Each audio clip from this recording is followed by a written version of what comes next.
You've been lounging with Skipper. You've been lounging with Skipper. Oh, All right, I want to welcome everybody to another episode of Loungin with Skip. This right here is episode 39. So, been at this now for a few years, and I took a little time where I was kind of, what I'm saying, on a little vacation from it for a minute, but, decided to jump back into it. And so, picking up with the episodes of different people that I wanted to connect with previously before the pandemic. Now I'm in a position where I'm able to, provide this platform and still be able to do the episodes, but reach people from a wider area. I can cast a wider net now. This man right here that I want to introduce to you all, I met him on a movie I worked on. I think it was December 2017, 2 Minutes of Fame, with Jay Farrell, Cat Williams. And it was him and it was a frat brother of mine that I just met. But the energy was real good. They was cool as hell. And they were working on this film. So we would see each other every day. And during the course of it, me and this man, we, his humor, the humor of how I was speaking, he tended to get it, so to speak. And I was like, man, this guy right here, he's a funny guy. And I knew that he comes from a writer perspective because at the time he was telling me that he was writing. And I was like, I could definitely see that. And so we followed each other on IG, and I seen how this man has just evolved from even from that time, 3 years ago to what he's on now. So I was like, you know what? I need to do this episode on you because you never know. This man right here is on the uprise. You know what I'm saying? So why not get him in now while I'm able to? You know what I'm saying? Before I got to schedule it through his manager and agent and all that type of stuff. Let me just hit him up and get it in. So I want to welcome actor Hottie Williams.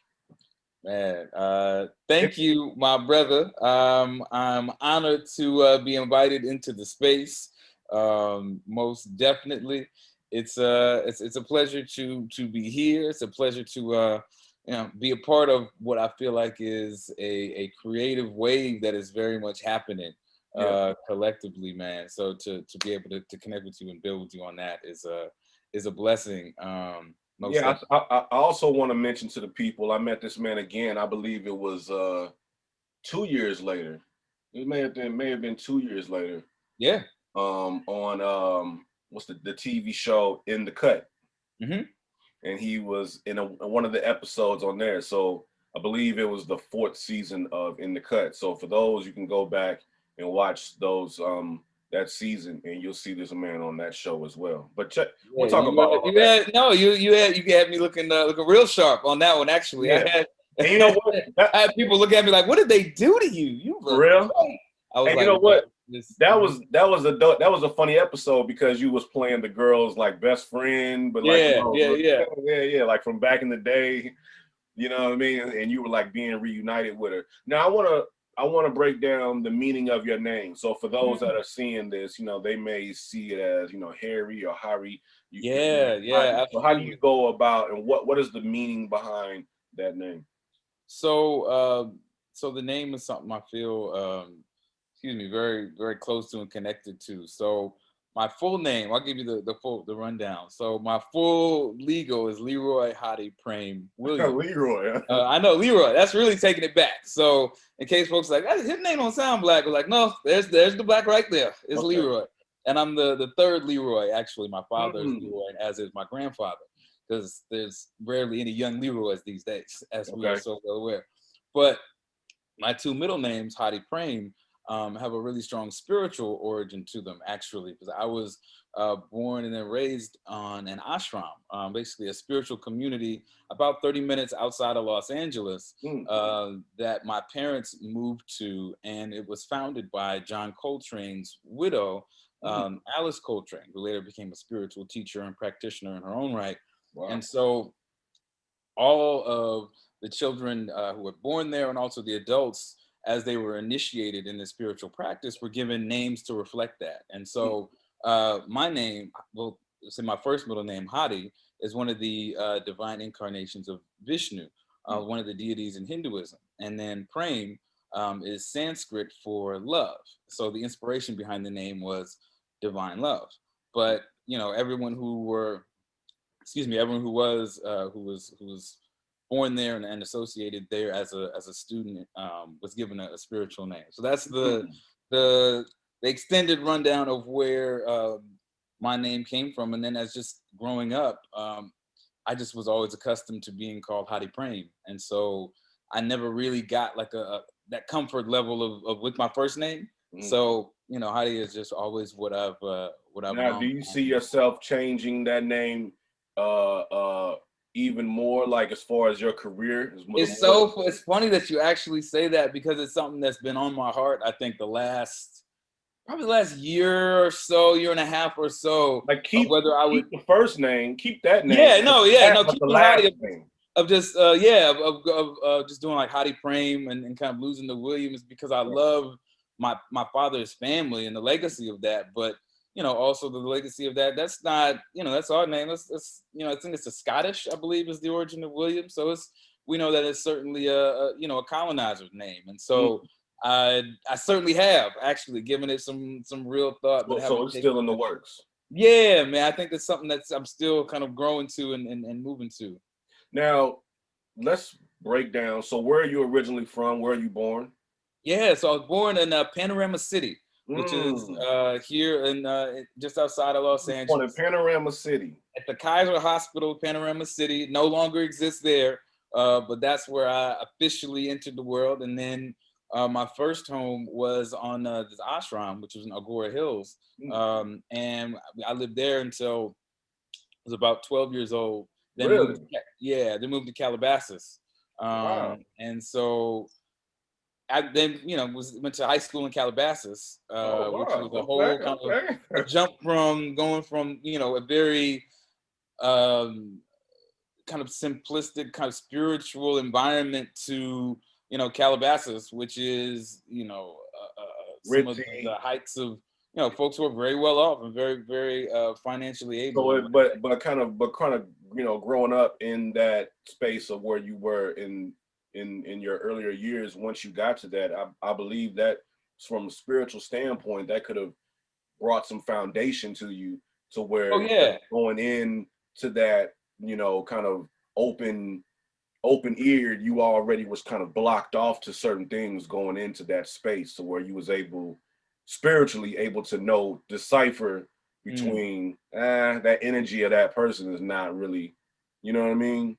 No, absolutely. I mean, I think that one of the things I was blessed with for sure was that foundation of discernment that I still carry with me, but definitely I felt it when that transition happened of, used to being around a certain environment and where you're like in one where people hold things and value things very differently, No, go ahead. No, it definitely was. It was and continues, I think, to be a blessing, because it was, very much rooted in the ideas of love and shared love amongst all people, regardless of what your background was, regardless of what your faith may have been. One of service, of thinking of yourself always in the position of, well, how can I, assist in someone else's, progression or need. So it even still, I think, is connected to, what I find the value and purpose in what I do now, for sure. So growing up at an early age, and you said you were in this community, this spiritual community, were you able to watch TV and things of that nature? So you were still able to watch TV, connect with the outside world? Yes and no, actually. So I'll say yes and no, because at that time we didn't actually have like television.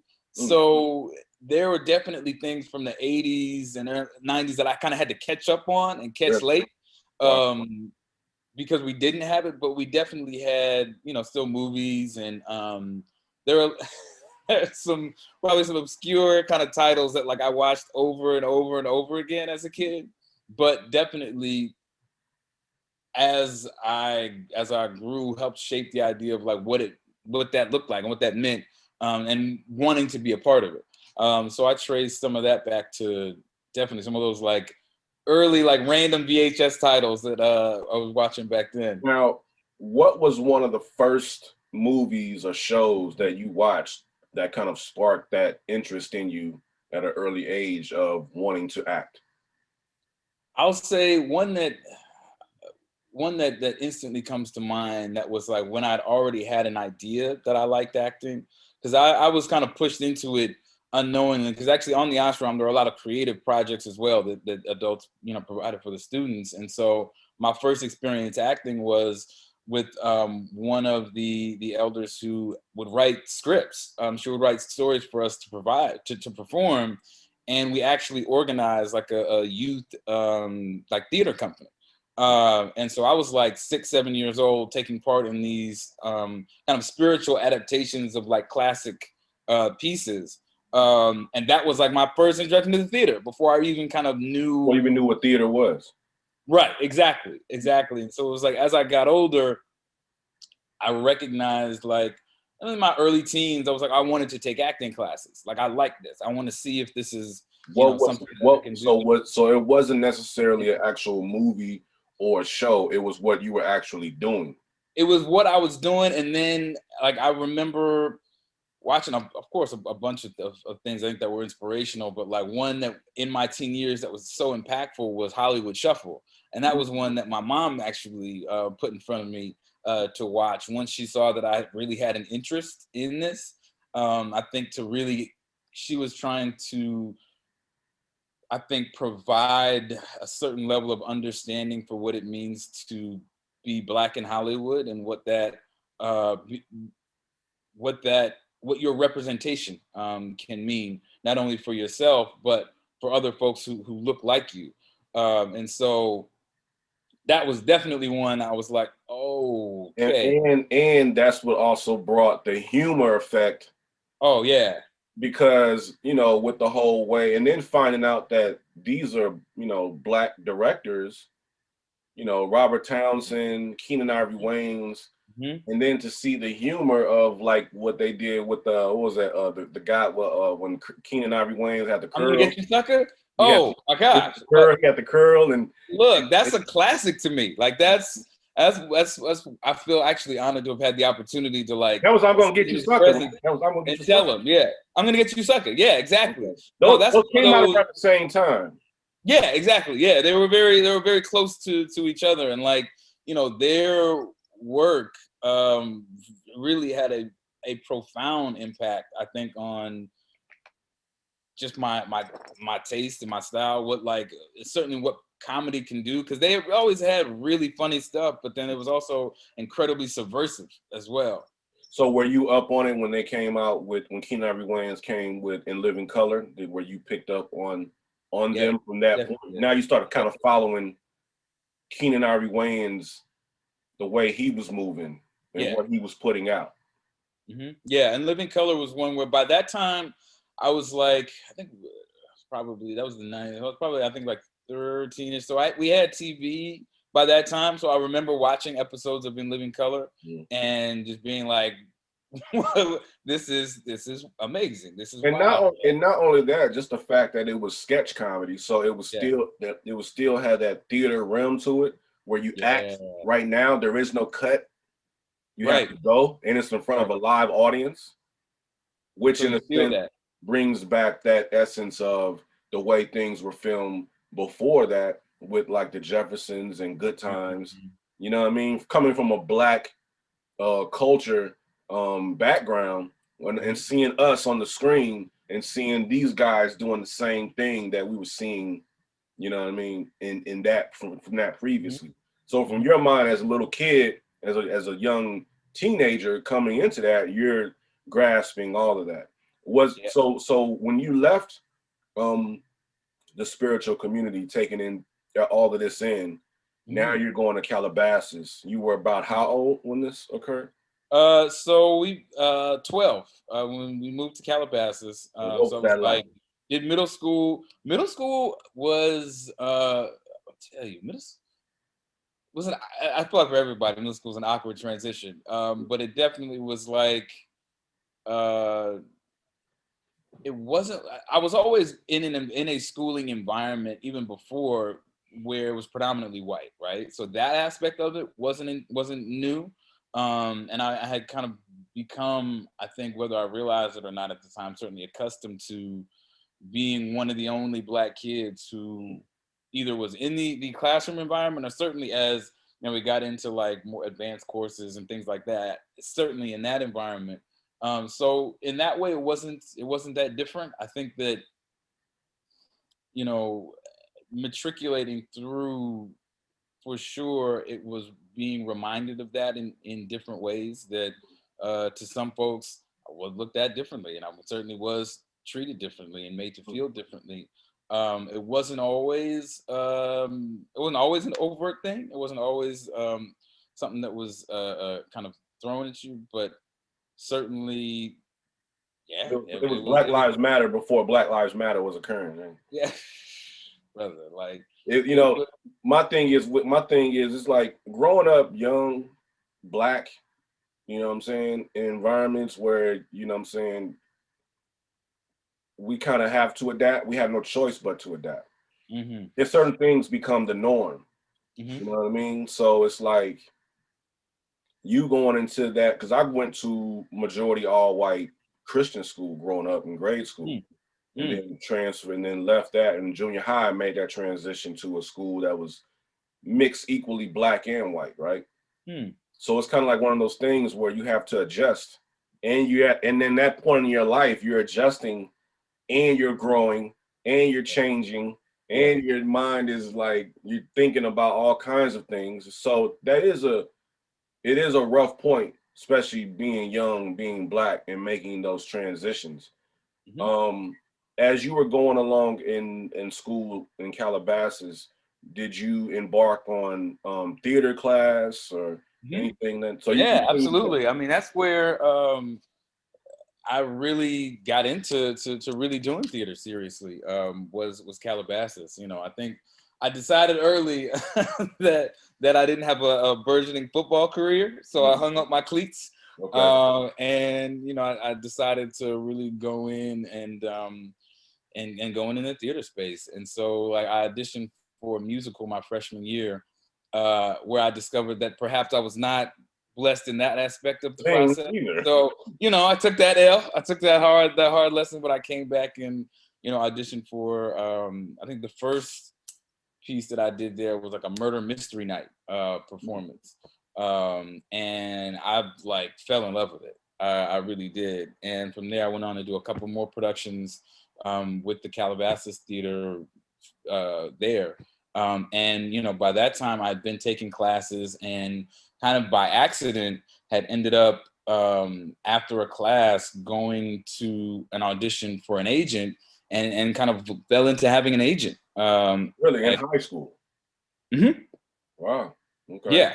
And so like it really kind of from literally just my interest had grown into like something that was happening in a relatively short span. And I know my parents, shout out to them because much love them because they were so supportive. It was Mm. something that they always were like, well, if you like doing it, we want to help you do it. And so they had to certainly adjust to like, be hitting the freeway from Calabasas to Hollywood, trying to, make my auditions You and were going to classes. auditions in high school. Mhm. So did you land anything in high school? So that's an interesting part of the story. Yes, is my short answer, but it was difficult for me, and I think that was my first confrontation with the industry in the sense that I knew that I enjoyed theater. I knew that I had a talent for it and that it was fun. And that it felt like in my mind, I was like, oh, naturally that will be seen and I'll be on this show and doing this and booking stuff left and right. And it didn't happen that way. Mm. There were, a variety of like commercial auditions and TV auditions and close calls for this and that.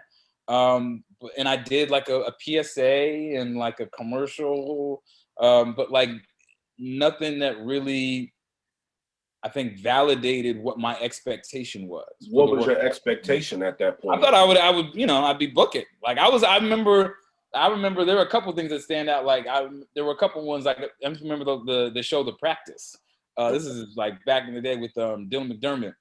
It was a very popular legal show, and like I got down to like several rounds of auditions, and ended up going with someone else for like. What was your role gonna be? I was about to go into it actually. That's the funny part. It was the role of like the young thug. It really was like the black kid who stole the bike. Like it was the young hoodlum black who like he needed a leg up, and like the lawyers came together and helped him.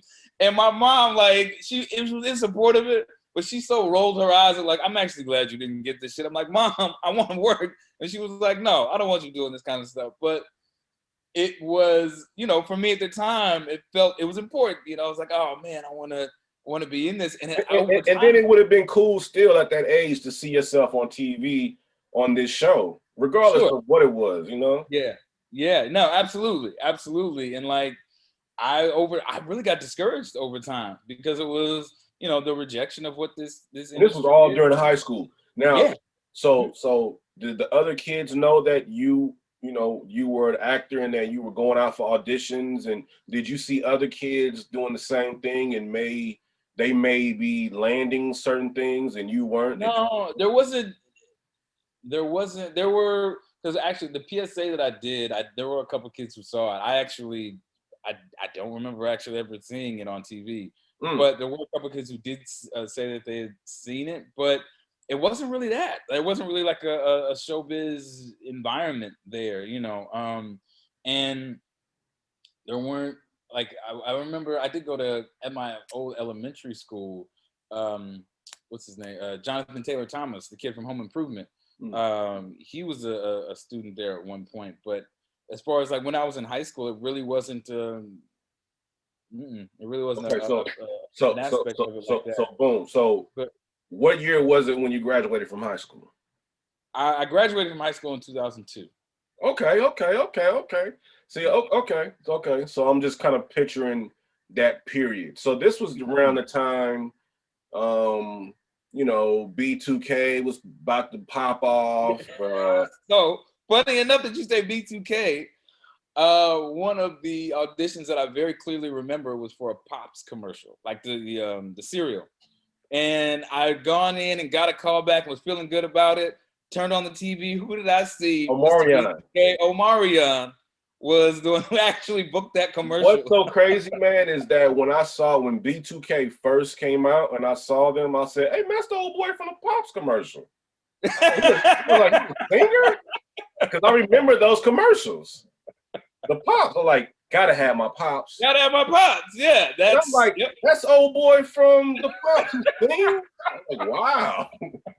Okay, so you were trying to book those kind of commercials back then. Yeah. Wow. Yeah. So now here we are, 2002, going into 2003. Did you go to college? Yeah. So now, what was the trend? Yeah. Now what college did you go to? I went to the Howard University. You went to HBCU. I did. Yeah. I went to an HBCU. I was very fortunate in how circumstances came together. I think now I want to, because I went to HBCU also. Yes. So you're an alpha. No. You're not an alpha. I thought you was. I don't know why I thought you. No, I did. I pledged Alpha Phi Omega National Service Fraternity. Okay. But I didn't pledge Divine Nine at Howard. No. Okay. Mm-hmm. So, transitioning from Calabasas, yes, sir, to DC, what was that like for you in 2002? DC in 2002 was a very different DC 2020, or 2021, I should say. Now that we're in, it was very much a culture shock for sure. And I've been out there before, but only when I was younger. So. Being there and living there day to day was it was just entirely different. Did you love it? You did? Oh yeah, no, I knew that. So I knew that I loved it after I had the opportunity to visit for a weekend my senior year in high school. Because I hadn't seen it. I had good grades and had a good relationship with the admissions department. They had arranged for me to be able to visit the campus and stay with one of the students. And so I had spent the Valentine's weekend of what was that, 2002, on Howard's campus. And so I had gotten to be in the freshman dorms, got to sit in on some classes. I got taken to actually one of your folks, Kappa party.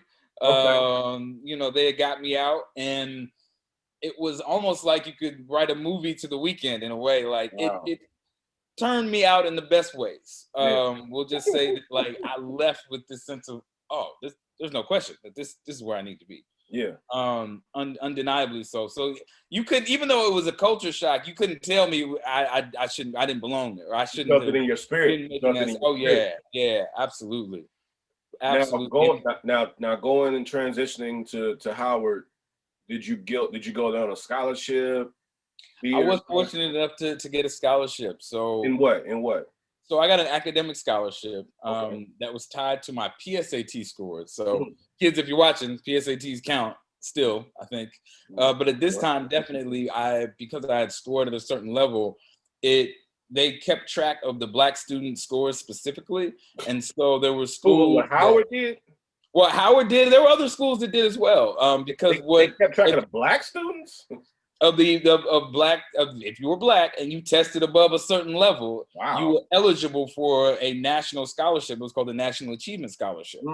And so to apply for the scholarship, you had your test scores, then you had to like write an essay and answer some questions.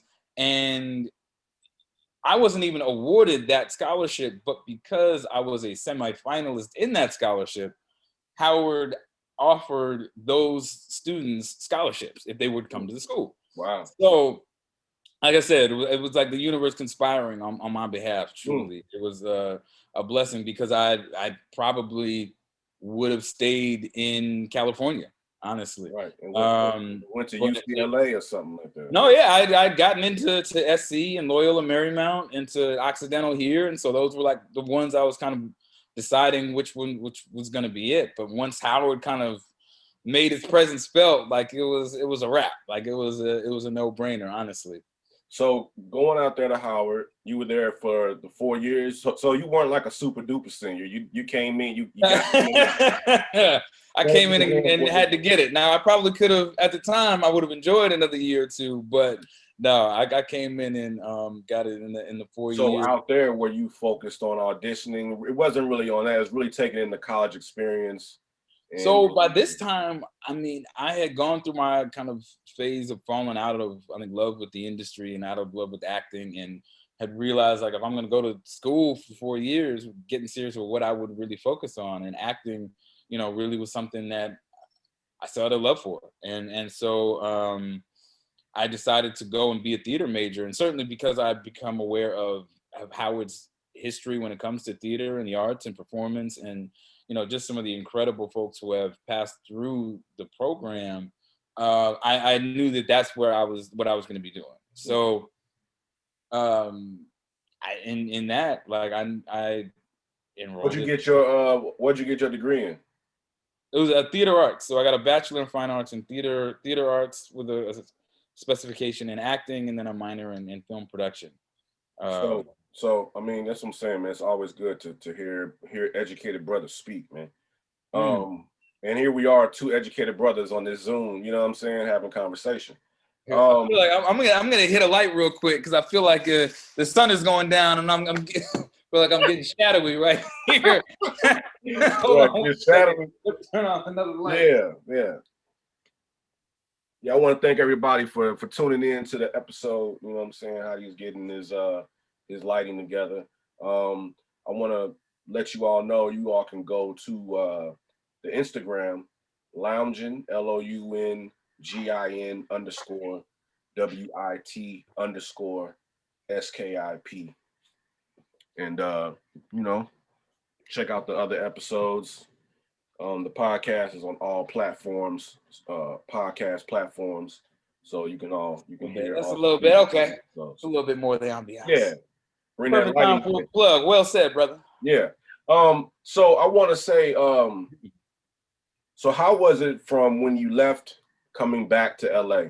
Was it an upsetting moment, or was it like a taking in everything that you gained in your college experience and now coming back with a different attitude? How was that transition for you back west? Well, I think Howard, one thing I will always love about it is they do a great job of giving you a sense of what the world and the industry is going to be like, in the sense that it's either you perform or you don't. And a lot of But times, whatever you do your best at it. yeah, it's a legacy of excellence, and one that demands a certain amount of discipline, And for myself, I came out of Howard like really with a confidence of that, feeling like I could really be a professional artist and make a career of that. There are a lot of professors there who really poured into me, and that I'm certainly grateful for as a result of that. Because part of the difficulty in, I think, beginning and maintaining a career as an artist is just the belief that you can, Right. And the confidence to carry you through the kind of the inevitable valleys that will occur. And so when I came back here to to LA, I was like ready to jump in wherever. Honestly, I jumped. I first started working in production when I came back. So now we're looking into the years of 2006, 2007. Yeah. This is like, now to give some reference, if we can go back. This was like, you know what? And I like to do that mm-hmm. because I like to base things off of time, right? Yeah. I like to base things off so that way when the listeners and the viewers, when they watch these episodes and they hear me speak with the person who I'm talking to, and when I mention years, they can also think for themselves, well, where was I during that period? Mm-hmm. So for them to say, where was I? And then like, oh, so he was doing that when I was on, you know what I mean? Mm-hmm. So coming into 2006, fall 2006, you were back here now. In 07. Now you're going into production. What kind of production were you going into? So I was going into whatever production would throw me a check, who was interested in having me on set, because I realized I think one good thing that I realized is that Howard was a great education in the theater, but there wasn't as much of an emphasis on TV and film. And I was coming back to the world of TV and film, looking to get into it. And so it was the best place to learn would be hands-on. So I was like, wherever I could get a shot. And so doing what? So my anything. So PAing, like the first. No, production. Like I was not I knew how to edit, but I wasn't a proficient enough editor to get an editing job. But I started off PAing, being a production assistant. One of my first, for those that don't know what a PA is. For those who may not be aware of what a production assistant is, they are one of the most essential but least respected jobs on the set of any production that you find. They are, the person who is called to move this, set that up, get lunch, make sure such and such has what they need. You're constantly in motion and trying to anticipate the needs of those who are getting paid more than you do and hold a higher responsibility. I think as a PA, it takes a certain brain to handle that type of job, to handle that type of position, because at the same time you're multitasking. Yes. Depending on who you're working for, you can, like you say, be looked upon less than, but you still gotta have a smile on your face and still continuously multitask, and but knowing in the back of your mind you don't want to continue doing this forever, that where you want to go. So it's a constant mind task as well as a physical multitask, and dealing with the present people in front of you and how they treat you while you keep this smile on your face doing the job. So for you to basically take that type of position, coming fresh back from Howard in this world and doing that, hats off and salute to you for, embarking on pretty much going for that role. Man, I'll keep it 100 with you. I was excited. Like, you have to be. Yeah, you have to be. Like, I speak of it now like it's certainly, you are the least quote unquote respected title, but like I was excited to be on a set and to be like on a real set with like, oh man, there's cameras and actors and this is happening. Like I was just to be there. I mean, I remember one of the first gigs I got, I'll share like two different things. One of the first gigs I got was a friend of mine had got me a PA gig on a music video for Snoop Dogg. This was a collaboration. I remember the Snoop Dogg and Be Real. They did a song called it was called Vato. Hey Vato. Okay, It looked like a big hit. It That wasn't was a the big Pharrell hit. record. The Pharrell record. I think so. It might have been Pharrell, but this was like 2000, I think 7, 8, something like that. Yeah. And man, I don't think I've ever worked so hard. From like just running between the various things that were necessary to being tasked with then, a lot of times as a PA, you're doing background wrangling.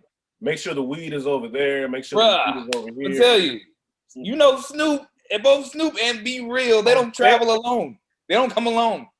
They got a whole crew of people. They're very distinct crews of people.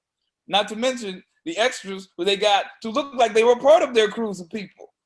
So it was like it was a Long Beach Southgate Connect cookout / barbecue / I don't know what all, and I'm in the midst of this trying to be a 20-something-year-old PA. Trying to guys, they don't want you to drink in this shot, or hey, they need you over here. Can you come back? It was one of those, trial by fire, just go. And as far as we're gonna task you with these things, whether you feel was it a 1-day shoot, 2-day shoot? It was more than 1 day. I only was brought on for 1 day. It was a 15-hour day. I remember this specifically because I was there from the dark in the morning, the dark in the evening. And at the end of the day, they handed me $100 bill, and I said, "Thank you." And and it was a lot. You went home, and when you went home, how'd you feel? I was tired, but also like, man, accomplished to a certain degree. I just did. No, accomplished in the sense of like, I hung in and I did it, and it was like doing jobs like that and having that, like you said, the mentality of that you were speaking to allowed me to make relationships with production coordinators. And for those who don't know, production coordinators are often the folks who do the the hiring for PAs and other positions. So they're the people to know when it comes to crewing up. And so like I got into doing production work and moved up doing production work over the years with that attitude in that beginning. Did you did you have a PA position on other things after that? Yeah, absolutely. I did PA stuff on commercials, on TV stuff. I eventually moved into doing art department. So I was What were you doing there? There was a show called Thank God You're Here on NBC, I think it was, that was like an improv style show where they would have celebrity guests walk into crazy situations, and their opening line was always, "Oh, thank God you're here." In every situation, they would kind of go with an improv scene from there. Okay. But I did the art department on that. And when you say the art department, what were you like? The art department was responsible for, in that situation, we would have different sets that these situations would be in. So securing and locating the props for those sets, being involved in the dressing of those as far as what furniture and stuff was going in, sometimes involved in the construction of what it was actually going to look like. And yeah, it was.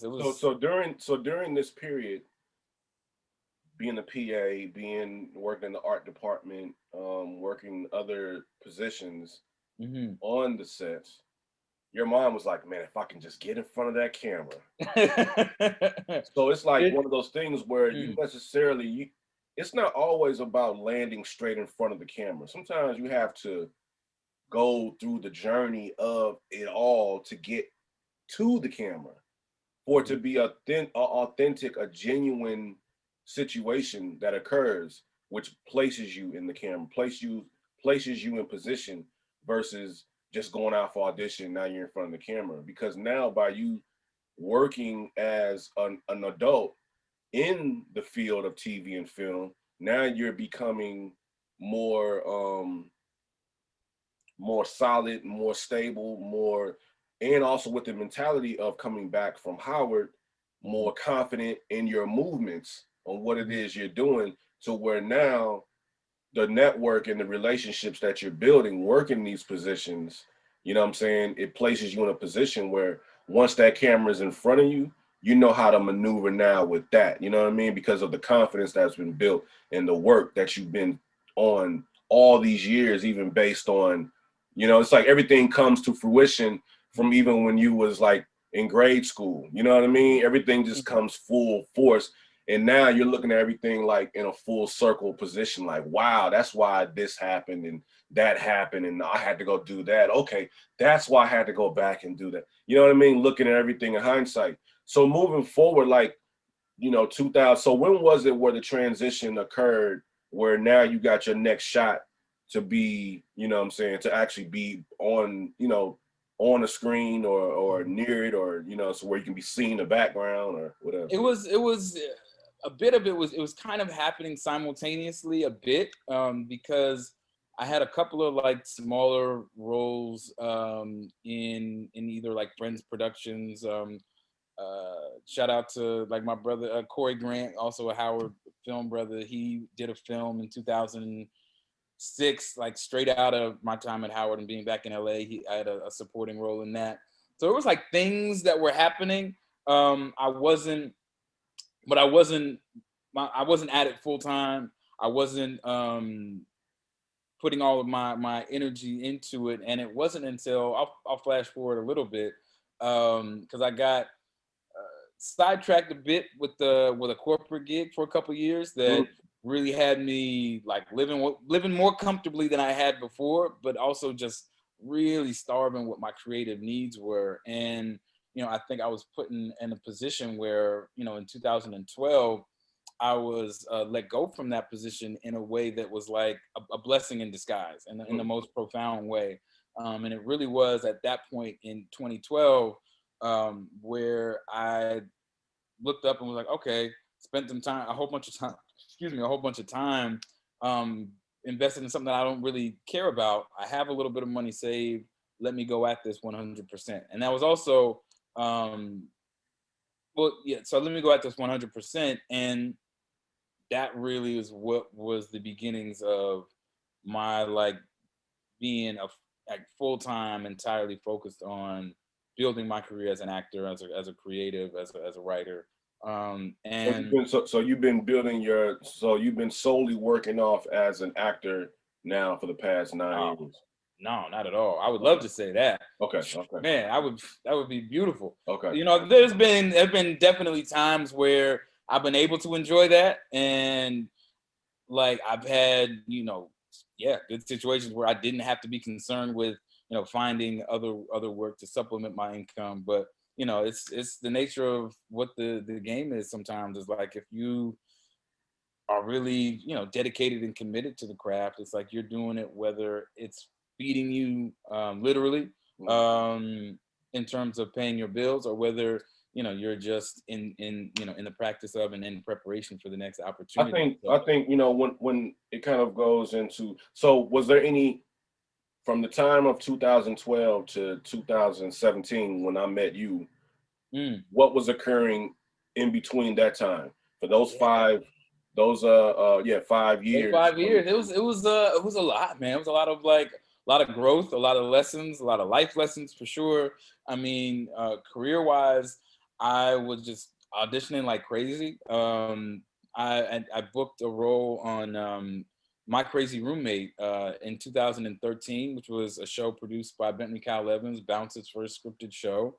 And it was my first time as as a series regular on a show, which was like an incredible. Let folks know that so they can go back and Okay. watch that. Oh yeah. It's still on. Man, you can still look for it. It's on Bounce's website, bouncetv.com. Yeah, Bounce TV, the app. They got an app. Yeah, exactly. They got an app for that. It was man, that show was a lot of fun. That was one of the most fun things certainly I'd done up to that point, and it was a great point for my career, honestly. Because how did that feel? So you said you were a series regular on there. And how many episodes did that show do? So we did 10 episodes. We did the first season. Unfortunately, the stars didn't align for us to do the second. Like there was a lot of anticipation for us to do it since it was Bounce's first show, but you know, sometimes, you know, life takes a different turn, and so And that who all was in that show? oh, some faces, some folks you'll know, like my brother Greg Wayans, who is doing his thing. He's got a project that I won't speak too much on, but he's got something with ABC that I think is should be coming shortly. Layla Odom, who's the star of the new Salt and Pepper movie on that just came out on Lifetime. We go back to that.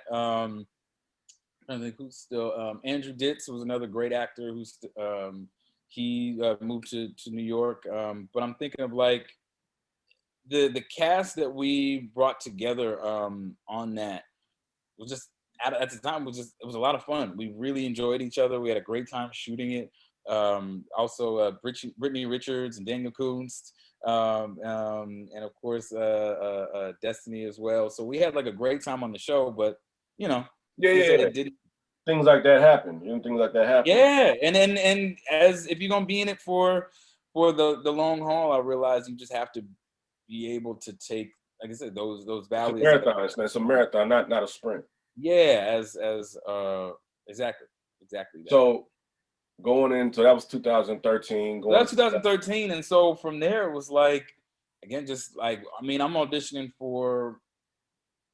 I mean, I did everything from student films to commercials to you know, all kinds of web series. You know, I was by this time, 2014, 2015, getting into there was when I think Instagram and their 15-second and 30-second video was first kind of coming off, and like Vine was still kind of going around that time. Yeah. So I was doing like a lot of sketch content. Okay. Writing and collaborating with folks on stuff on that as well. So like I was, even as I was auditioning for other things and acting in other things and doing you know, independent projects, because there was between that time, like I don't know what the count is, but it was a lot of just independent stuff, features, shorts. Now going into like just like working and, you know, working and building up not only just a confidence, but just a, you know, I think a network, a network too. Yeah, and a network too, for sure. That's the main key. So fast forward to December 2017. Now you were now, you know what's so interesting is that I don't think I really knew what a stand-in was until I met you. Yeah. And I was like, hold on, man. I was like, man, you standing in for, I think you were standing in for one of the actors. And and I was like, damn. I was like, and you getting paid for that? Like, that's when I was like, damn, like it's really like all types of ways of all kinds of jobs in this. Yeah, there's all types of money in this business if you really want to go full force. Because I want to let everybody know, for those that know, like when I say he was a stand-in, like he's literally like standing in. They're going through the motions of where the actors stand to where when they actually bring in the actual actors, the lighting, everything is all there. Like there isn't no, when the main actors are there and now they're trying to figure out lighting and all, like, you know what I'm saying? Like the actor, the main actors, they in the trailer somewhere, you know what I'm saying? Sipping tea, you know what I'm saying? And coffee, chilling. Hopefully getting ready to come in and knock the scene out. But so it's like, the thing about this business is everyone has a job and everything runs, especially on, I notice a lot more so on them union gigs. Oh yeah. Now I want to go into, before all this, you when did you become SAG, a SAG member? So actually I became SAG I think it was 2012 when I'm thinking about it. Yeah, it absolutely was. So I got in, there was a time before SAG and AFTRA, for those who don't know, the American Federation of Television and Radio Association, AFTRA. It was a separate union than SAG, the Screen Actors Guild. And you could have separate memberships in both of them, but they decided they'd be more powerful if they actually merged, which is what they eventually did. And at the time, and most certainly still, SAG has a work requirement. So you have to actually work a certain number of union gigs to then be SAG eligible. But after, at the time, you actually could just, if you paid the money to be a part of it, you'd be in.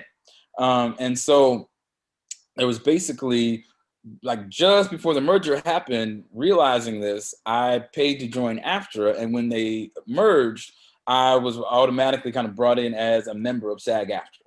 Wow. So unlike many folks who actually like booked their job, like, oh, this is the job that I booked, got me my SAG card. It was like, no, I kind of came in as a result of that merger. Interesting. In 2012. So did you notice any difference of things that occurred once the merger happened? I mean, for me, it was a required choice because I knew the kind of stuff that I wanted to do. I knew the type of work, especially in television, and film too. But if you're doing independent film, it's not always union. But certainly with television, they're looking at union actors. That's just like if you're an electrician, you're considered a certain level of professional if you're in the electricians union. And so it's a sign, I think, of how seriously you take your craft and your career. And I know that certainly there are financial aspects of it as well at times, but for me it was important because I knew that's where I was going, or I wanted to go, and I wanted to have the opportunity to go in and read for some of these network and cable TV shows, and you need to be a union actor. That's part of That's how you were able to the get the requirement. gig that I met you on, because you were Mhm. union Yeah, member. yeah, Um, yeah, so for yeah. those, for people that want to get into this business, to just understand, you have to be, in order to get certain gigs, you need to be a union member, SAG member, versus being non-SAG. And it's a catch-22. It's difficult because they say, oh, you need, to get this, to get in, you need this work. But to get this work, you need to get in. And so it's a difficult dance starting out, and everyone kind of finds their own, way around it. But it's certainly a hurdle that we've all had to face in the process because, when you're trying to get the good TV gig and they're like, oh, yeah, you might be talented, or you're trying to even get the good representation. And they're like, you might be talented, but you're not SAG. So I know that there's a limited scope of things that I can even offer you up to be hired for. And so it just means that, you have to problem solve that. But It's now, so by as a creative, mhm, stay creative, and so during this yeah. time, you've been writing. Because I Mhm. remember on the set of 2 Minutes of Fame, you were like, "Yeah, man, I wrote." You were telling me about a script that you wrote, and you wanted Mhm. to sit down with the director and let him Yeah, see yeah, it. You know what I'm saying? To see if you know what I mean. So, yeah.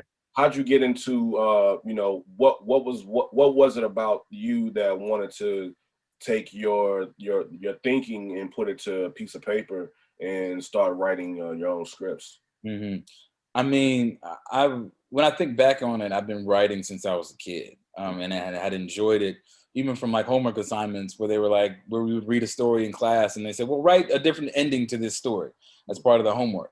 And that was just something that I later on connected. I'm like, "Oh yeah, that's my storyteller in me." Even going back to that time, but it wasn't until college at Howard where it really became kind of a formalized screenwriting. And it wasn't in and it's been a years in the making process because writing is a different discipline in the same way that in the same way that acting is. It requires time to really grow in it. And so I've been writing short films and even feature films by the time we had met on set. And so by that time I was working on a project that I've since kind of completed and I'm kind of carrying forward now. That I think I had the script done. I did. No, I had the script done at that point, but it was a different version of it. And I'll tell you, it's well, the script is, it's called Unconquered, and it's a story of the Black Seminoles in Florida. And for those who may not be aware, I'll do a bit of a history thing and I'll bring it around. So prior to the Civil War, Native American Seminoles in Florida, they allowed runaway slaves from Georgia and other states who fled south to settle amongst them. and to not only to own their own land and weapons and essentially be free, but under their protection. And over time, they really formed a collaborative sense of community amongst them, where oftentimes these Negro Seminoles or Maroons or Black Seminoles, as they were called, would act as interpreters on behalf of the tribe in their dealings with white settlers and the U.S. government. But long story short, when President Andrew Jackson passed the Indian Removal Act and forced these tribes off of their land and wanted to re-enslave these same Black Seminoles, they joined forces and launched guerrilla offensives against Southern plantation owners and the U.S. government, resulting in the largest slave rebellion in U.S. history during the Second Seminole War. And so that's a whole lot of like, yeah, it's a whole thing. But I learned about this. And when I did, it hit me almost like a bolt of lightning. I'm like, wow, this is incredible. I've never heard anything about this story at all.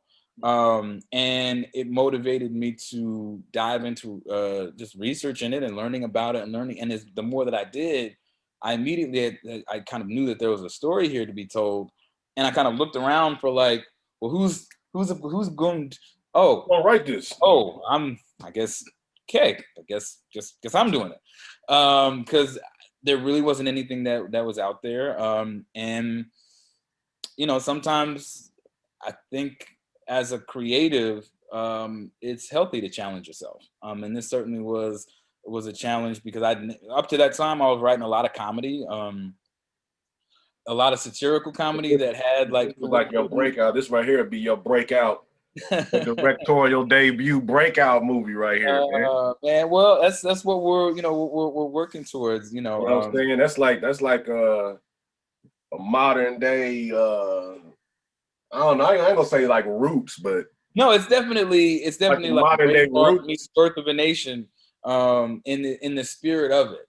You know, it's slash Wakanda. Yeah. You know. Yeah, it definitely has that element and that spirit of it as well. And that's kind of why I feel like in this time that we're in, yeah, I would think it would be so well received. And even as we see films like Judas and the Black Messiah, now stories of our struggle and our resistance to oppression and our ability to still withstand that, man, are finding, you know, such wider and more receptive audiences now. So it honestly excites me for what's possible. And you know, it's so dope. What makes it even doper, even more dope, is the fact that there's so many outlets now. Yeah, there's so much content. Listen, man, I get a list of like all the like productions that's like about to start shooting, in active development, all this, man. This list is like 70 pages long, man. And I see a list every week. And when I'm looking at it, I'm seeing whatever, some HBO Max, some BT Plus, some Paramount Plus, some. And I'm like, yo, this is wild because it opens up the doors for people like you and me. It lets me know that I could find work. I can always find some work as a hairstylist slash barber on set. You could always find some type of work. It's work out there. It's just a matter of knowing the right person at the right time that lands you in a position of something that you're on. I realize a lot of this has to do, it's not necessarily because somebody is talented as you. It's really just about how a person is more as personable as you. Like when you got someone that is a genuine person, good person, and a certain person will see that. I believe in, the universe aligning things to happen the way they're supposed to happen. I believe that God, these things that God plants before us happens for a reason, and nothing is by coincidence. You know what I'm saying? So I look at it like what you're talking about as far as in your story and what it is that you're writing. I believe that it too shall land. You know what I'm saying? Once it's supposed to, because of it being so many different outlets. You got people, I went to the store the other day and I was like, man, I was like, how big of a TV can I get? Because in my mind, I'm like, I want to get a huge flat screen TV at the crib and just may have my own theater at the crib. Man. Going to a movie theater because listen, and then the way they structure things now with, I'm pretty sure with the royalty rate, but now they structure things now on viewership of streams. So like for instance, that movie Soul that was on that's on Disney Plus. Like I think that did like I don't know, something crazy like 10.4 crazy. billion streams. I saw that. Yeah. It's like they're like, whoa. Now you can't tell me that execs aren't like, whoa, okay. I mean, yeah, you can go, folks could have went to the theater and saw that, but you're only gonna see it that one time right now in the theater. What if you want to watch it again tomorrow? And that cuts down on piracy with people getting the bootleg fire sticks. You know what I mean? You actually so I said it to say I don't have any doubt that your script will land on something in the hands of somebody that can make that come to fruition because of the outlets of streaming opportunities that are upon us. Not only what we're seeing, but that's about to occur. You know what I'm saying? Like for real, for real. Moving forward after 2017, going into 2018, like I was noticing, like on your IG, I mean, like, you've been working on some things, man, and whereas independent things and from what I was seeing, the stuff, it was just like, okay, some stuff going on, man. You got some stuff popped up, you know what I'm saying? And then I seen, you know what I'm saying, your hairstyle change. I'm like, okay, you good. And then most and then Got a little bit of something going on with the curl. yeah, like that, he got, I'm saying, he must be, what I'm saying, he trying, that's that culture right there. That's the real Wakanda right there. But I noticed on most recently, you something that I saw like you were clean shaven and it seemed like it was something dealing with. So that's what I'm talking about. That's the Unconquered project. So that is I just started kind of releasing some still images from a photo shoot that we did. Right, Within character. That's so crazy seeing those pictures because it makes you think it's a movie coming. And you know what you should do? Because it is a movie coming, exactly. That's what I'm saying. You see there? Seeing the picture, it makes you feel like, man, what's he working on? It makes it seem like you got something in the works. Yes, sir. You see what I'm saying? Yeah, most definitely. And I will answer to that is a most definitely yes. We right now we're in the process. I took the feature length film and adapted it down to a short film. So which will serve as not only a standalone story, but also a proof of concept for the larger feature. And so we're currently in pre-production right now to shoot that short film in Florida. And it is, it's like a microcosm of the larger story. That thing gotta be rated R, man. You gotta be rated R. Like what? Like it is. It definitely is. You don't want to do something like that, and it's like PG. You know what I mean? Man, no, it was some raw things. I mean, it was a lot of there's a lot of terrible things happening. Honestly, it was just a lot of, but it was also a time where folks had to choose, where they were going to stand in the face of some of these, very deadly institutions. Like this is a time of slavery, So there were, those Native Americans who chose to be and align themselves with, the U.S. and slave owners. And then there were those who chose to ally themselves with the quote unquote slave property and these Black Seminoles who they didn't see as the same, but certainly treated with a humanity and an equality that was nothing like what the Now, U.S. and white folks would I'm do. curious to know. I don't like to really say. Where do you see yourself in 10 years? You Mm. know. But I'm gonna think. I'm gonna go with this with a short term goal. Hmm. Where do you see yourself in the next 5 years And I tell you, I think that as I've gotten older, in your career? in Yeah. my career, I mean, I would love to be in a place where, and as I'm working now to be in a place where I have not only projects that I'm attached to in an acting capacity, and having, excuse me, an opportunity to really explore a lot of different creative choices there, but have a lot of different projects that I'm associated with as a producer, as a writer, that are working like are kind of taking advantage of what you were speaking to, actually, of this proliferation of streaming outlets. Whereas for a creative to have a multitude of projects at at various places, Yeah. and so that's, I see that kind of continuing to build and to I'm in the grow. meeting. Mm-hmm. And so, that's the trajectory I kind of came into this year, really looking to make a breakthrough Mm. in a significant way. And I have a project, a short film that I acted in, but also produced.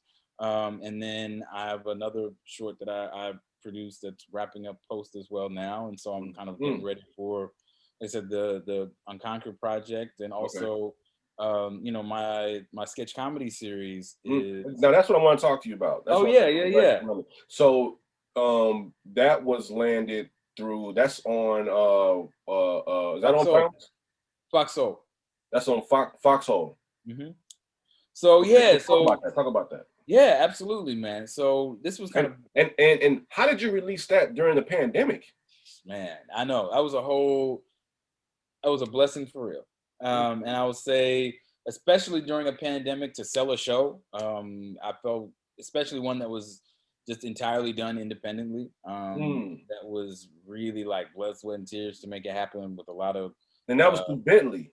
That was so Bentley, I initially came to Bentley and pitched him on the idea of a sketch comedy discussion series that utilized a satirical social commentary in the sketches, and then you come back and have a panel discussion with mm-hmm. intellectuals, with artists, then kind of further delving into the topic of that sketch, kind of like Chappelle's Show meets Yeah, Real Time with Bill Maher, yeah, right? yeah. No, I He saw was that. Yeah. like, yeah, he was like, oh, okay, I can see that, and bless him for being able to see it, and also being willing to really step up and help provide the resources to get those first 3 episodes Mm. produced. So I basically, yeah, went around and kind of pulled the pieces together and produced 3 episodes of the show. Also, it was just um, 3 episodes. mhm, Mm. yeah. Now, did they air like one this week, one next week? It was Mhm. 3 weeks. Yeah, so they aired them over the course of 3 weeks.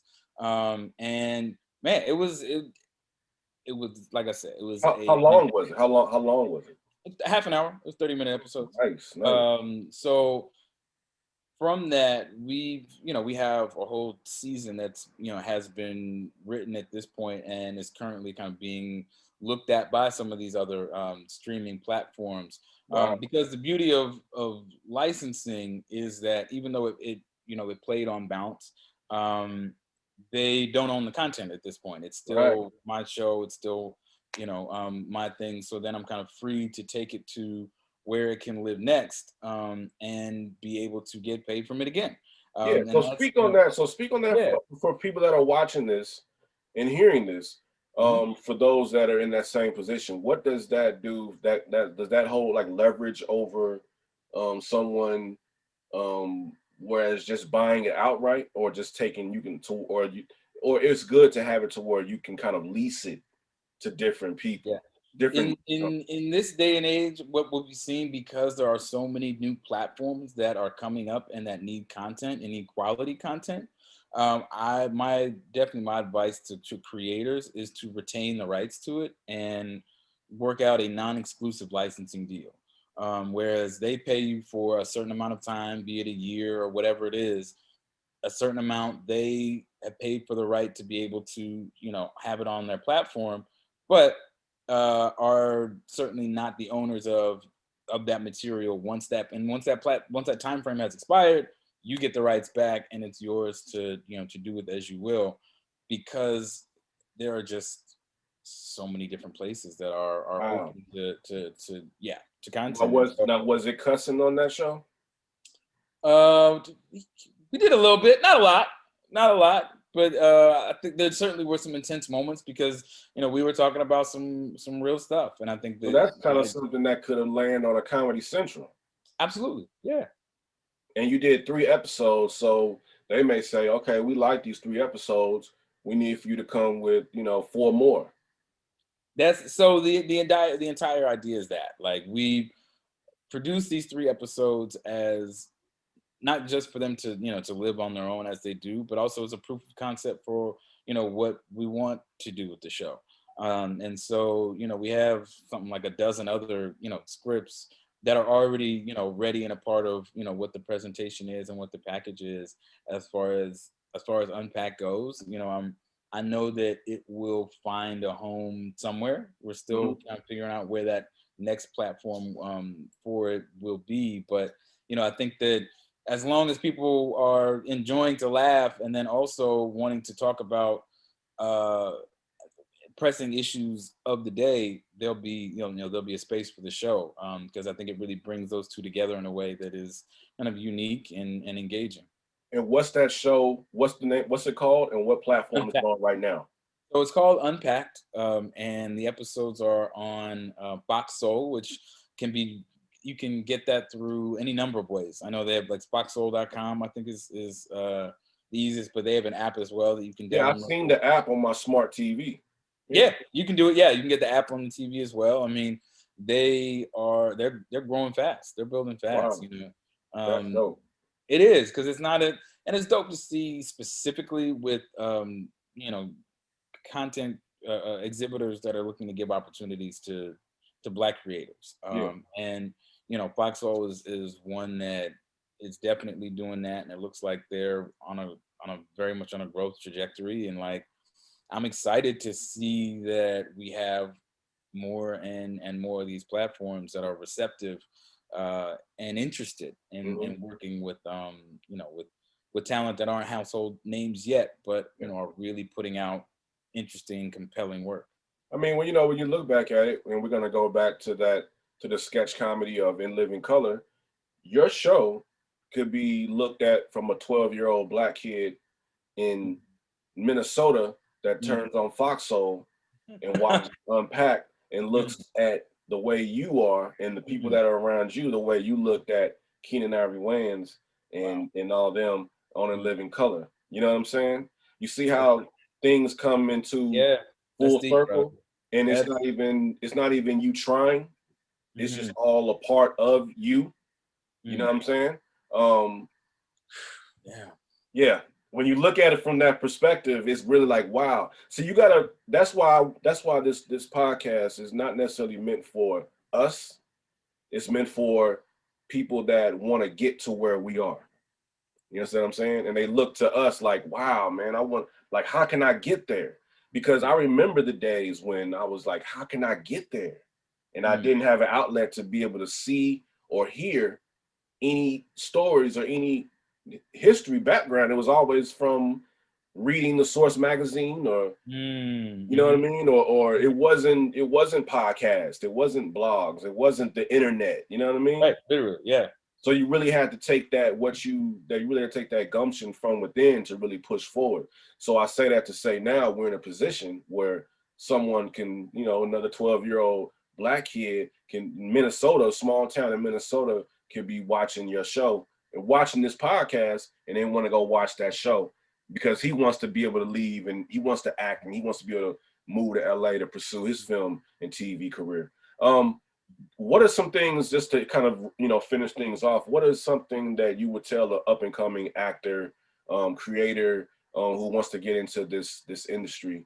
What are some things that you would want to let them know, venturing into this? Man, that's a great question. I think about that a lot as I look at the paths I've gone down, there were a couple things that I would say. I'll start with craft stuff.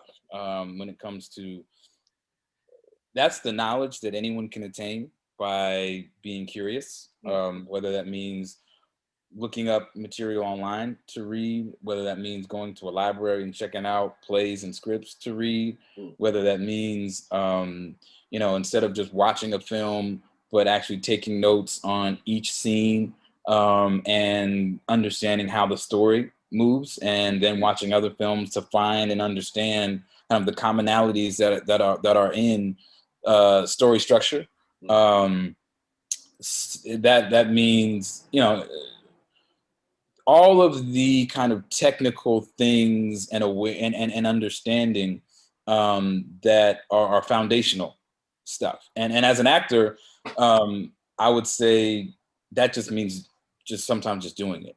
I mean, I didn't always understand that as a younger actor, but I know that for me now, sometimes that means being able to get together with friends and work on material and study material and practice. But certainly in the time of COVID, it was difficult. But during the pandemic, I would look up material and just learn it for my own sake and practice character structure. I mean, character biographies, and really breaking down scene study, so that technically you're proficient.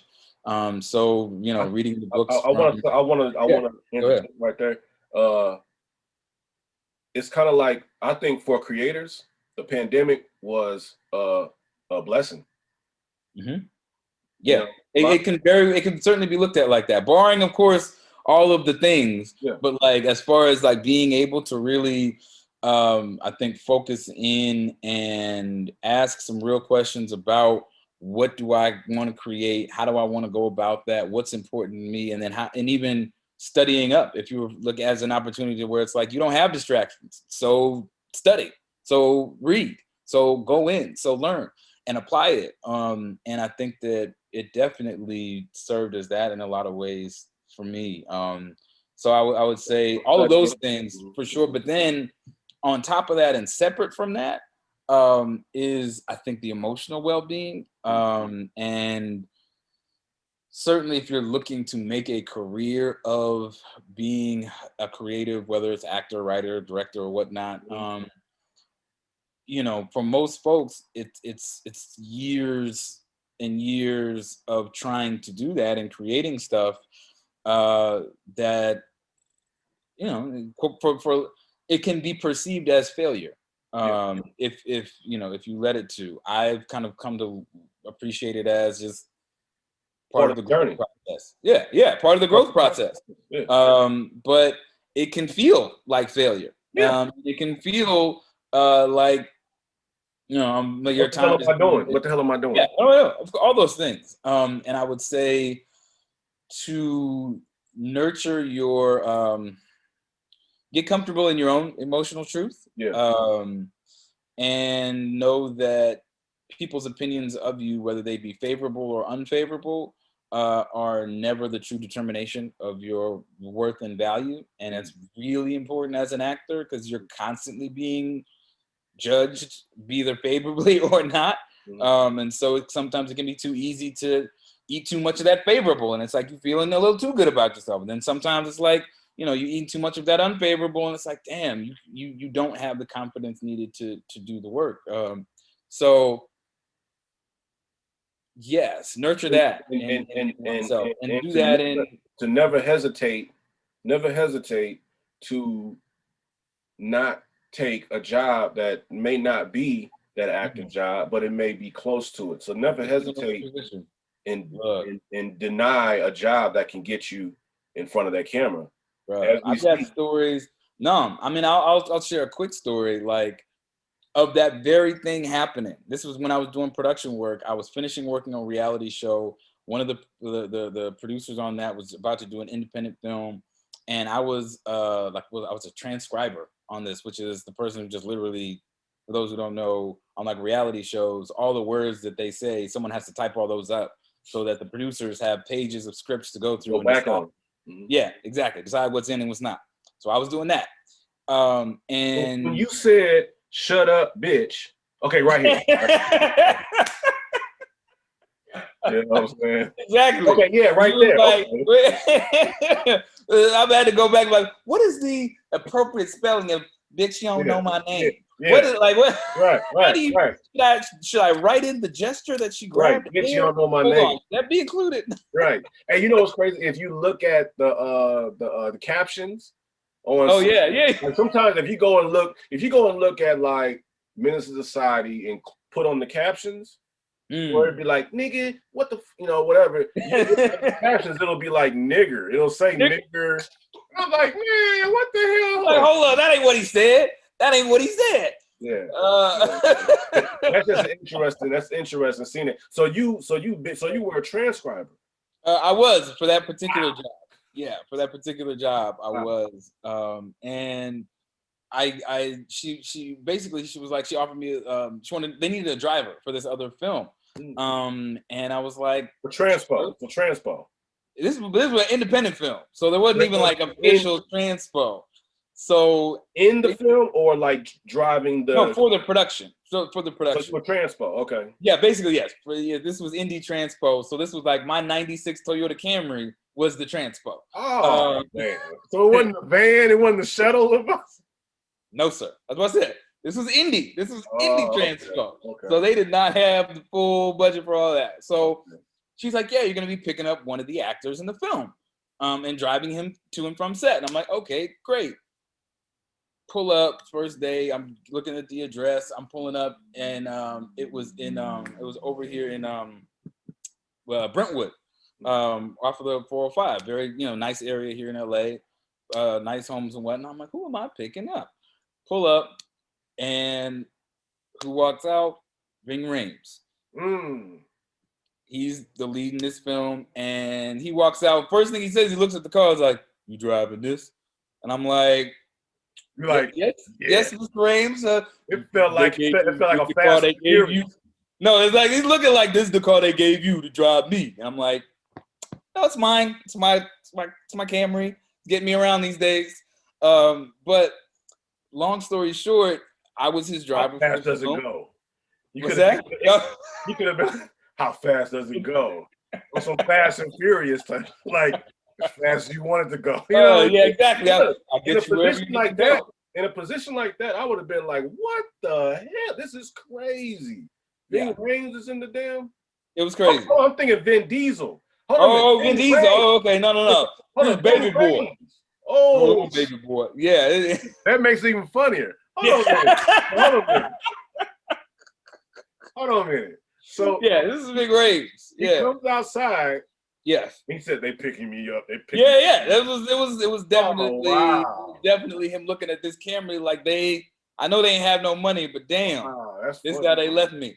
So he eventually, he gets in, and I'm responsible for driving him to and from set on this film. And of course you're a tall guy? He's not a very tall guy. Really? He has like a real a presence, certainly on screen and in person. But he's like 5'10". He's not. Maybe 5'10". He's not a tall guy. But man, he is as the energy that you get from him on screen, it definitely translates in person. And when he wants it to be, he very very easily can slide into that. But he's what in a position like that, what'd you have on the radio, man? Like what you have playing on the radio, like whatever he wanted. I was like, whatever you want to hear, whatever you're about. I was like, sir, whatever you need. Honestly, the whole time I was trying to talk to him without being annoying. Right. But I mean, I felt like I was like, it definitely felt like it was a Hollywood story of like, oh my gosh, I'm here with Ving Rhames. And I can believe it. To talk to him. But I brought all that up because there was a day, this is, several days into the filming, and, he and I had worked out a certain level of rapport where he knew that I was an actor and I'd gone to Howard and was, pursuing it and so on and so forth. So he was asking, was he asking you this question or you was like driving? Oh, no, this is me talking. This is me trying to be like, I'm an actor. Yeah, I'm an actor, Mr. Rhames. Anything you want to say about, insight? I went to he'll Howard. keep it real. To his credit, man, look, he'll keep it 100 with you about who he likes, how he feels, what he kept it 100. Because I remember we were talking about at one point rappers in films and rappers acting, because in that film, actually Nipsey Hussle was in the film. It was one of his only film roles. Okay, yeah, that one I know you're talking about. Rest in peace. But it was one where we talked about actors in films, and he was like, "Well, let me tell you, like, you an actor, but Nipsey's got like that real experience, and you ain't no thug dude. And I know that." It was like, you ain't gonna play that, and I'm like, well, I mean, actors do that. And then I said, like, Denzel in Training Day. I was like, Denzel in Training Day, he wasn't a gangster, but he made it work in the Oscar. Yeah, I ain't believe him in that. I was like, what you mean you ain't believe? Nah, Denzel ain't built like that. Like, okay, word. But in that movie, he didn't really come off as a thug. He just came off as a hood cop. Yeah. But he wasn't really a thug, like on some street thug type stuff. You know what I mean? He kind of came off as just, one of those guys that he probably lived up in the hills or something, but I got you. So not like, not street. So he didn't live in the projects, but he know about the projects. Yeah. Versus he didn't grow up in the projects. Exactly. You know what I mean? So that's probably what he was probably meaning. For sure. Thinking. And it was one where, like, it was an education in a lot of ways, but I wrap it up being there was a day where there was a scene where his character, who was in prison, was doing a Scared Straight program. And so they needed to have, they had brought in some young people for it.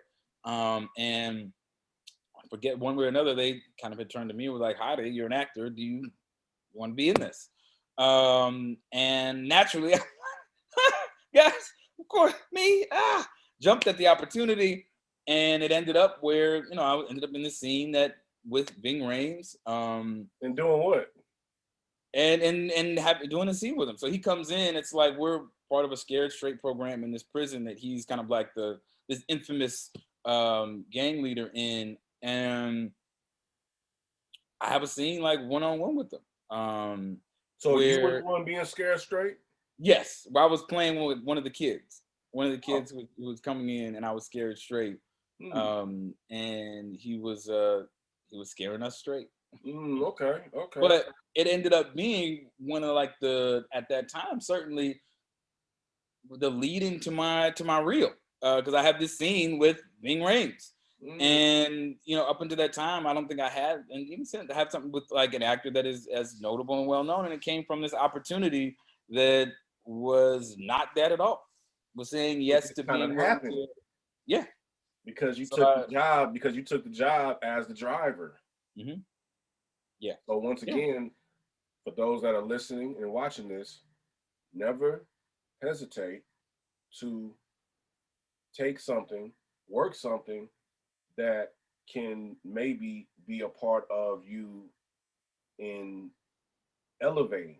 Yeah. In your career. You just don't know. So don't hesitate, because if you hesitate, then you might not elevate. I like that.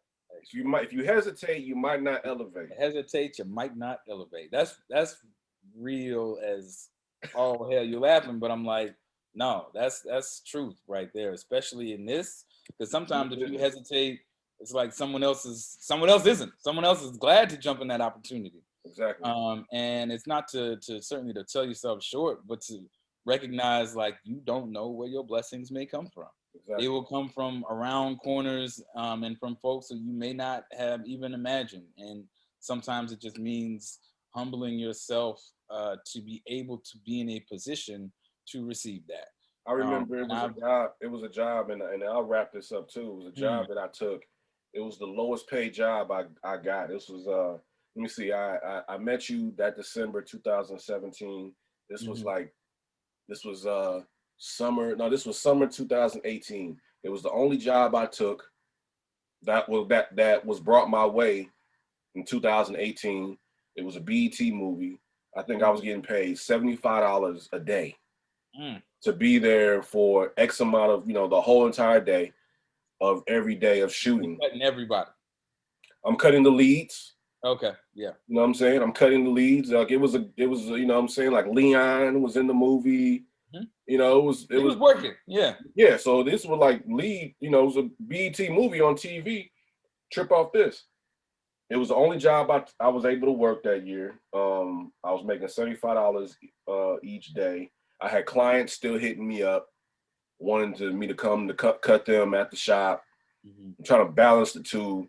This was that August, going into September. In September, my sister passed. And then November, her best friend passed. Oh, damn, bro. It was just hit. It was like a bad year. I would say once 2019, January came, then February, then I got called to go work on, do a day on Snowfall, go do a day on this other show. Went and did this other show. Was working throughout the year. That same job came back and started another show. I was brought back on that show. Then I ended up going to go do Tenet.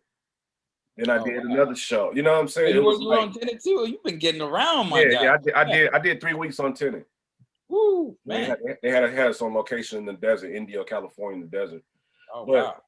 I say all that to say, I took that $75 a day job, whereas somebody else would have been like, man, I ain't doing this, and bounced. But because of the passion, and I didn't want to hesitate on not taking it because I know somebody else would have took my spot, and that could have been them. You see what I'm saying? So that's why I say never hesitate, because then you might not elevate. If you don't hesitate, if you hesitate, then you might not elevate. So don't hesitate. I don't know if you've written that down yet, but I suggest you do before someone gets a hold of it. You got something there. go for the job. Yeah. And you never know. Go for the job, go for the goal. How can folks reach you, man? How can they contact you? Oh yeah, man. I'm easy to find. Hadi Williams, Hari Williams, you know, on Facebook, on Instagram, on Twitter. You can also check out the show at Unpacked TV on Instagram as well. But yeah, I'm purposefully easy to find.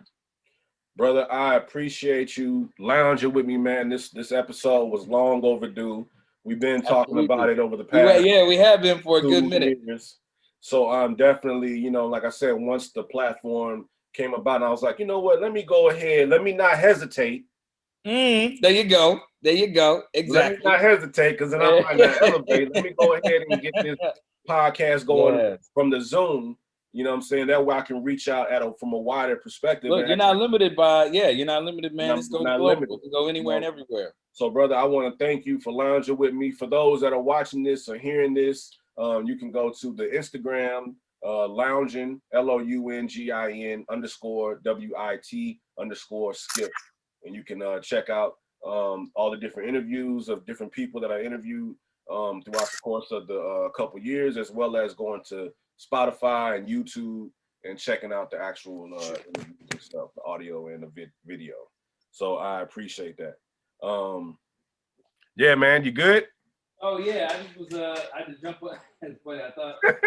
And I was just gonna wrap it up. I just wanted to so you know, I was going because my computer actually was was running low, so I had to do a quick jump up real quick. Brother, I salute you. We didn't lose it on the wrap up.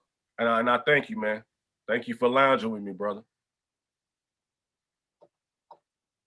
All right, y'all. Well, stay tuned to the next episode, episode 39, and I'll see you all then. Peace.